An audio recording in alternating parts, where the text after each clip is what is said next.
Supply ચેનના હિસાબે આપણી export import બે વસ્તુ પર પ્રભાવિત થઈ. હોર્મોઝ સ્ટેટ અને રેડ સી સ્ટેટમાંથી જે સ્ટેટો નીકળે છે એ અત્યારે લગભગ ડિસ્ટર્બ થઈ ગયો અત્યારે એને, અને એના હિસાબે આપણા જે માલ ઇમ્પોર્ટ થાય છે એની પર અસર થાય છે અને એક્સપોર્ટ થાય એની પર પણ અસર થાય છે.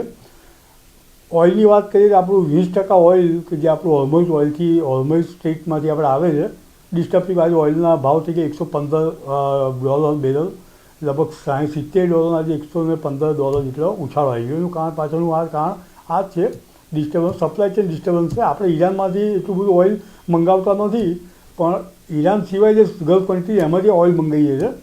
સાઉદી અરેબિયા છે, કુવૈત છે, ઇરાક છે, યુએઈ છે, તો એ જે કન્ટ્રીને જે સપ્લાય ચેન હતી એ આ વોરના હિસાબે ડિસ્ટર્બ થઈ ગઈ. એના હિસાબે ઇન્ટરનેશનલ ઓઇલમાં મોટો ભડકો આજે થઈ ગયો આજે.